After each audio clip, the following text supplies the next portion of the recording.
It all started 7 years ago. I became a fan of the WWE. I watched the likes of John Cena, Undertaker, CM Punk, Triple H, and Randy Orton. And I knew that I would love wrestling. And I still do. And for someone who's been watching for only 7 years, I have the same amount of passion for it as someone who's been watching for 20 years. Now, for someone who's been watching for 7 years, I've seen a lot of wrestlers come and go and stay there. But I've also watched the classics too, and all the old stuff, and I'm still up to date with the new stuff. So I think I have enough knowledge to count down the top 10 greatest wrestlers of all time. But first, we're going to start with some honorable mentions.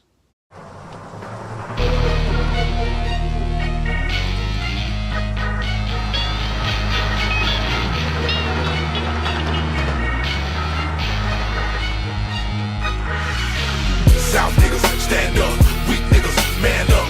Fuck these niggas that don't show us no love. South niggas, stand up. Weak niggas, man up.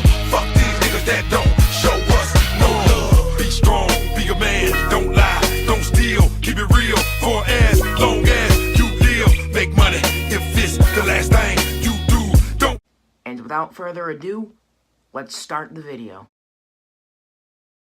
You can't just have a top 10 WWE wrestlers list and not include Hulk Hogan. So that's why he's number 10. Now, he may not be that great in the ring, but that's not all you need to be great in WWE. Without Hulk Hogan, there would be no WWE right now. Hulk Hogan was what every single American loves. A man who is passionate for his country and who will destroy anybody who threats America in general. He was also a very good role model to children, telling them to say their prayers and take their vitamins every day.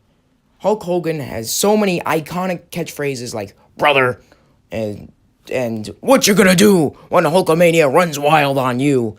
And he also has a lot of iconic moments, just like this. We're seeing what this guy is really made of. What he is. The greatest professional athlete in the world today. Look at this. He's standing for it. I don't believe it. Moments like this is why the 1980s of wrestling was called the golden age of wrestling. And Hulk Hogan contributed a lot to the golden age of wrestling. But the only reason why Hulk Hogan is at the bottom of the list is because of his skill in the ring. Of his skills in the ring, I should say. But that's really the only thing holding him back from being, higher on the list. Other than that, he's definitely one of the greatest of all time and will never be ever forgotten. Yes, Daniel Bryan is number 9. Daniel Bryan is one of the most technically gifted wrestlers on the roster right now, or just of all time. Daniel Bryan is also not that bad on the mic either, and he relates to every single person who has ever been told that you can't do it, that you can't achieve what you want to achieve in life, and that you are a B-plus player. But Daniel Bryan proved everybody wrong, and he won the WWE Championship at WrestleMania 30. That's why he relates to the fans. It also sends a message to people who don't believe in themselves, that they can achieve anything that they want to in life. And the fans were also getting sick and tired of seeing big muscly men win the WWE Championship. They would rather see somebody that relates to them win the WWE Championship. And that's exactly what Daniel Bryan did at WrestleMania 30. And he also beat Triple H earlier that night. And the fact that Daniel Bryan is technically gifted, he's pretty good on the mic, relate to all of the fans, all of them, who've ever been doubted in their lives. That's what makes Daniel Bryan great. Batista! Batista! Tap out Batista! No way! Batista's gonna tap! Batista's gonna tap! He did it! You gotta be kidding me! During a time when John Cena was on top of the WWE, the kids, they loved John Cena. But the older men, they felt like they didn't have anyone to love. That's why there was CM Punk. CM Punk was the older men's version of John Cena. He was the anti-hero of the WWE. And let me tell you, this is one of the most gifted guys to ever appear on WWE television. He had it all. He may not be a Hulk Hogan or John Cena when it comes to being physically built, but he had it all. He was good in the ring, he was good on the mic, and he was really good at making controversy and in gaining views for WWE. CM Punk was a trailblazer for underappreciated talent. And also, watching CM Punk throw his pipe bombs at everybody and just destroy everybody on the mic, that was another reason to tune in on Monday Night Raw. And CM Punk, he was the highest in merchandise sales. And he also increased the viewers of WWE. And let me tell you, WWE's biggest mistake was mistreating CM Punk and mistreating a bunch of other talent just like him. And that's why CM Punk dubbed himself as the voice of the voiceless. There will never, ever be anybody else to walk inside of the WWE just like CM Punk. There's one thing you're better at than I am, and that's kissing Vince McMahon's ass.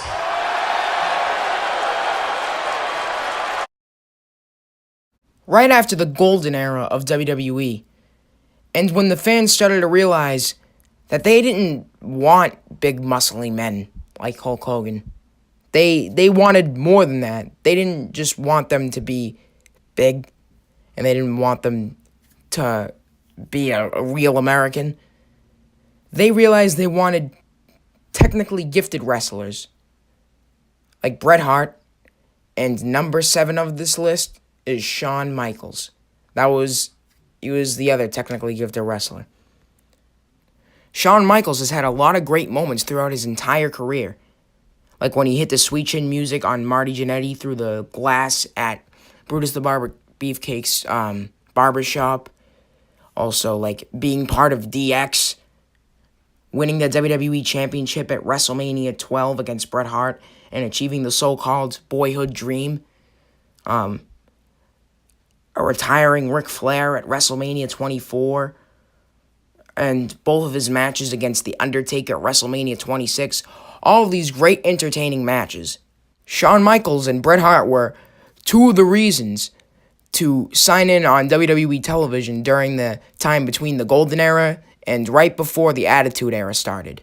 Now, the reason why I picked Shawn Michaels over Bret Hart is because he had more memorable moments.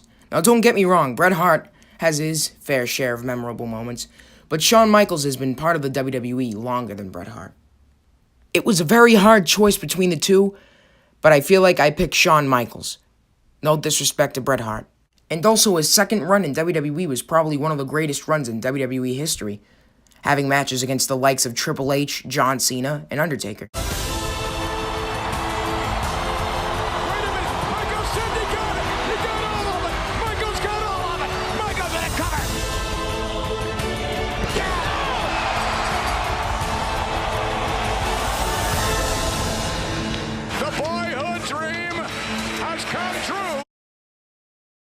Number 6 has got to be Triple H.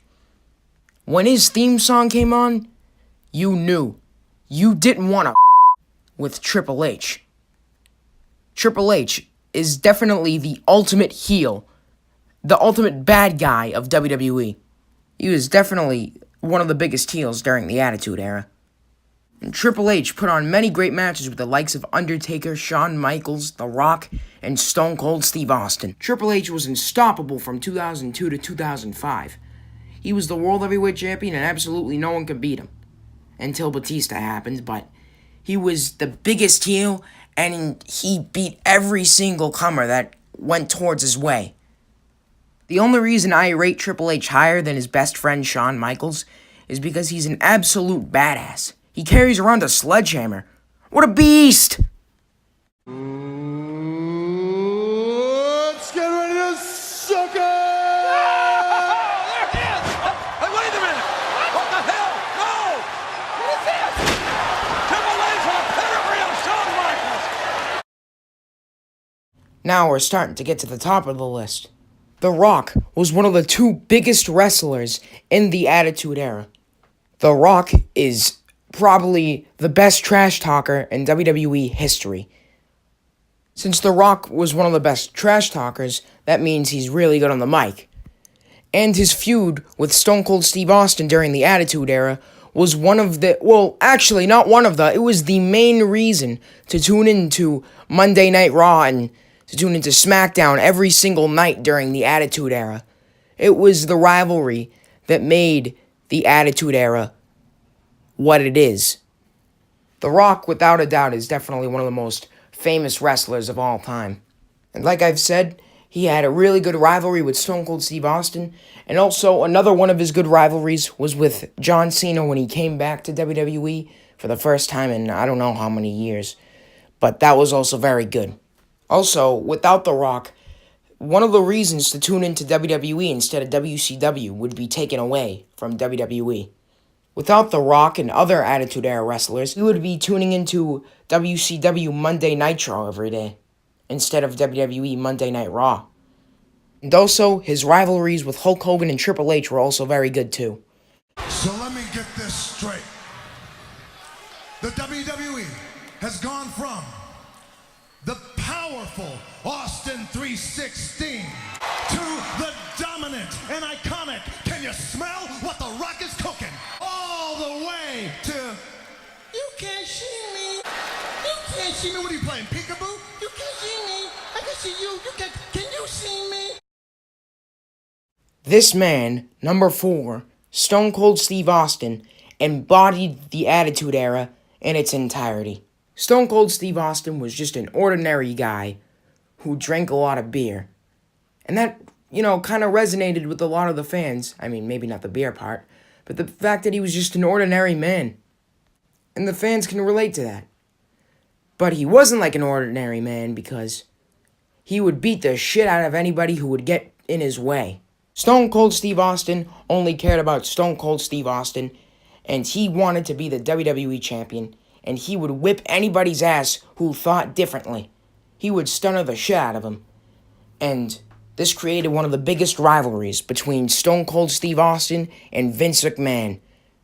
Nobody can ever forget this rivalry. It was one of the biggest rivalries in WWE history. And also, another one of the biggest rivalries in WWE history was the one I kept on talking about before. It was between the two biggest superstars of the Attitude Era, The Rock and Steve Austin. The trash talker versus the drunk man who beat the shit out of everybody. Stone Cold Steve Austin was the anti-hero.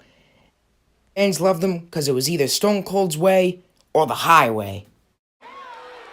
You sit there and you thump your Bible and you say your prayers and it didn't get you anywhere. Talk about your Psalms, talk about John 3:16. Austin 3:16 says I just whipped your ass.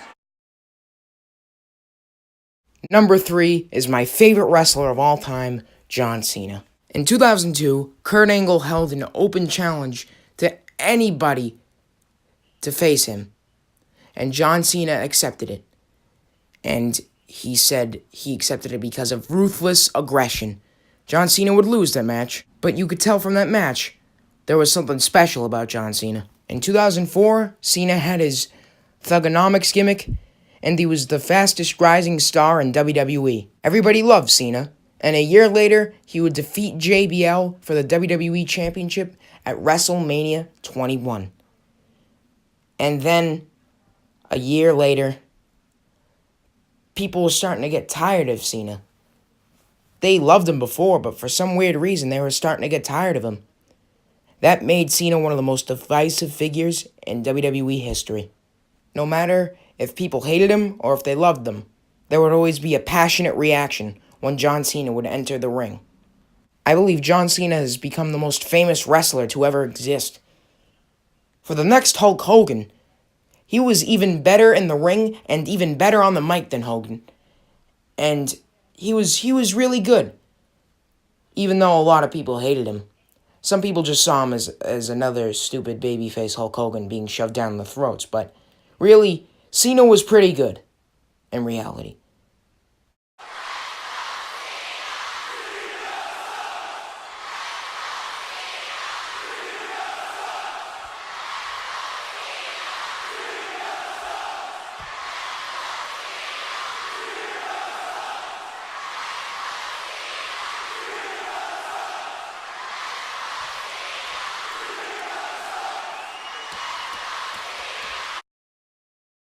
Number 2 is the Rolex wearing, kiss stealing, wheeling dealing, limousine riding, jet flying, son of a gun, Ric Flair.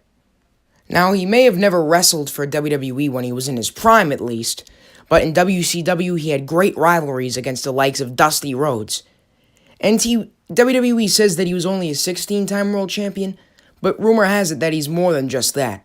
So John Cena definitely has to catch up by a lot of more championship reigns than just 16, because apparently he won like 21 championships. Ric Flair was the dirtiest player in the game when he was in his prime, and even in his old ages he was still entertaining to watch. And Ric Flair he's definitely one of the most gifted wrestlers of all time. Right here, you gotta beat Ric Flair one more time. Remember, Steamboat? And pal, I'll kiss your boots if you can do it. But to be the man, you gotta beat the man. And I'm saying, woo, right here in Nashville, Tennessee, pal, I'm the man. And number 1 is The Undertaker. Where do I even start? The Undertaker. He's the freaking Undertaker. This is the guy that put Paul Bearer into a glass container of cement. This is the guy that was buried alive and came out of the grave. This is the guy who threw Mick Foley off of the Hell in a Cell and nearly killed the man.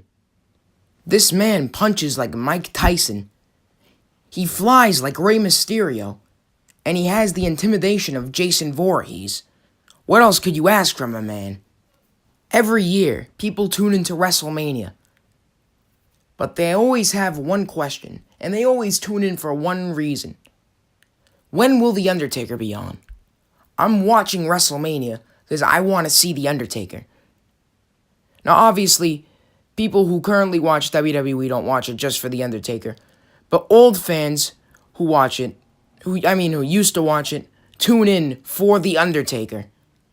To see a 50-year-old man wrestle a 30-year-old new guy. The fact that this man has been doing the same gimmick for over 25 years and it still hasn't gotten stale, that just amazes me. Some people couldn't even bear John Cena for 2 years. They couldn't even bear Roman for a year. But The Undertaker just never got old.